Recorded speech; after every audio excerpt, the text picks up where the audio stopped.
Today's sponsor, Precision Gaming Organization, or PGO, is a team that puts communities back into gaming communities. They have roles for different games, chats to meet new people in, and even events for people to get together and just games. The games PGO has roles for are Call of Duty, Counter-Strike, Minecraft, Osu, PUBG, Rocket League, Rust, and even Team Fortress 2. It's a great place to chat up and even make some new friends along the way. The community is gaining new members, and you should be one of them. You can join their Discord server today with the link in the description to participate in their events. And remember, happy fragging! Howdy ho everyone, cool stuff here. Welcome to a new series on my channel called Looking Through the SpyGlass. This series will consist of special movement tips that correlate with certain key spots on maps that you may not have known you can use as a spy. I want to stress, this series isn't just made for spy, but some spots are better used and more effective as a spy. I know this will give some people more insight on how intricate certain TF2 maps can be.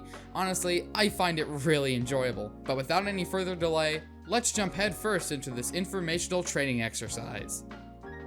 The first map I'll be breaking down is Payload Barnblitz. I will also be throwing in the competitive variant called PL Barnblitz Pro 6, which according to comp.tf is the currently used competitive revamp of Valve's Barnblitz. The key difference between these two is that while Barnblitz is snowy and compact, Barnblitz Pro has luscious green grass and more room for classes to brawl. If you're wondering, these are callouts I will be using in this video. This is so people won't get confused as to where I'm talking about. Callouts are also used in competitive scenes, so people know where certain enemies are or where things are located. Plus, I couldn't find any readily available callouts besides the ones on the wiki, which aren't exactly competitive viable, as they're very vague. Now, these callouts aren't necessarily used by any competitive leagues. These are just ones I thought would be really good at describing where certain people, objects, or general areas are. Maybe these might catch on and start being used, but I don't see that happening anytime soon. So just know that these will be used to talk about certain areas on the map that correspond with the movement tactics I will be describing.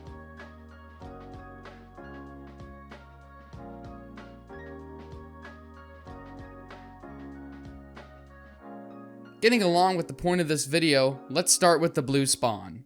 While not very useful in the slightest, it's nice to be the cool kid on the block who knows how to get on top of a filing cabinet and a garage door. Yeah, so cool. Not that useful, but can be used to fool enemies into thinking you either went into shed or up podium. These jumps off of mountain and shed's ledge allow you a few different ways to get on top of the shack. This spot can be a strategic point to hold because you basically get a 360-degree view of the attacker's yard.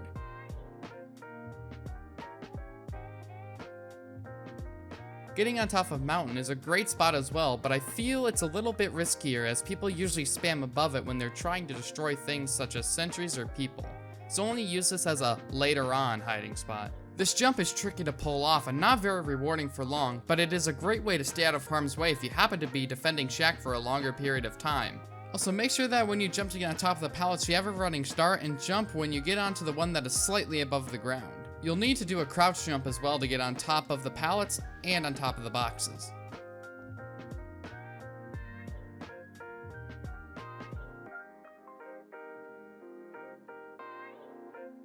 This very situational jump allows you to keep a low profile and low risk defensible spot so you can stay undetected longer and stay safer. Also, since it's a rail of sorts, you can walk along it to avoid incoming damage, people jumping, or just get a different look.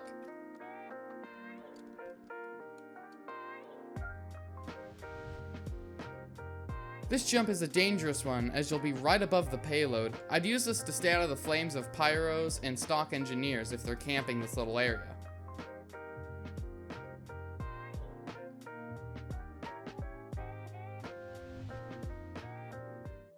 This jump cannot be done with a light.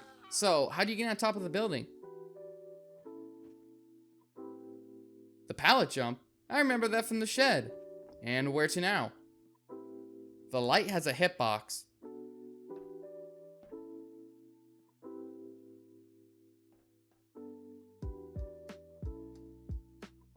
Also, you can get on top of the pack shack with this jump as well, and vice versa. Now, because of where you jump, you'll get blocked by the roof above you and may slide off down the light, so get to the right edge before you jump. And yes, because I know I'm going to get a lot of comments about this jump does indeed work on the pro version of Barnblitz, so all you comp spies can hide up on this roof and stay undetected. This jump requires you to go by hold and jump onto the drain up in the air to get to the later used blue spawn. Or you can keep going and get a 360 view of the battlegrounds by jumping onto the pack shack. Or you can go onto the roof by the cliffside drop down. Much like the shed hold, this is easier to get to and keeps you safer. However, you may get bumped or fall down the hole, bringing you down by the stairs. The wall stall jump is pretty good. It keeps you up and lets you see the battlefield and lets you harass snipers who camp up here, but there's not much else to say about the spot.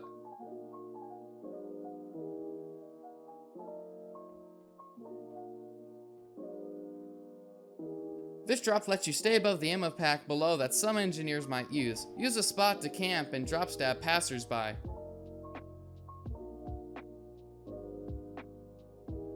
The C sign jump allows you to get yet another good vantage point as it's more into the battle and you can relay team information better. Not the safest spot, but it is good nonetheless.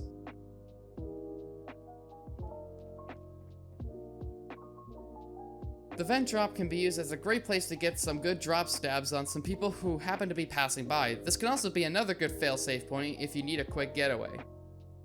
The roof side slide position is much like the podium side crawl, but now you're higher up and you can see more from point C. This has the same philosophy and it applies here as well. This hold is just like any other. This one keeps you safe and away from the firefight at main entrance. Oh boy, locker room. This is the juiciest part of the map. There are a lot of tricky dicky things you can do in this room. The first jump is like the one in the blue spawn, just at a different place. Not much else to say.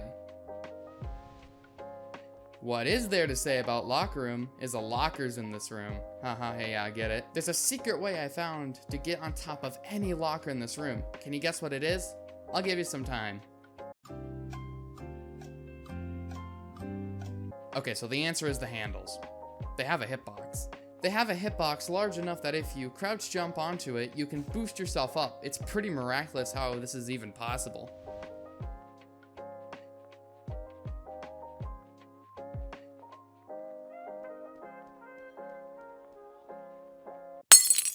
Oh God, not this. Anything but this. This jump has stolen hours of my life by practicing. I can't do this jump to save my life. I absolutely can't! I eventually did it, but seriously, this jump isn't useful at all and isn't worth your time. Don't suffer the way I did. Alright, we're at the home stretch here. Our last jump is the one on top of the light poles. This jump lets you survey the last point with almost absolute protection. Nobody will shoot up your way, unless they see this video. I'm shooting on my own spots, oh God. So if you need a good stalking spot with great views, this would be your one-stop shop. Thank you so much for watching this video. Make sure you share the info with your friends so they can become the greatest Houdini acupuncturist the world may see. Make sure you also check out my social media like Discord, Twitter, and Twitch. Also, if you want to support me even further, donate to my Patreon. Anyway, that's enough plugging for this video. And as I always say, arrivederci.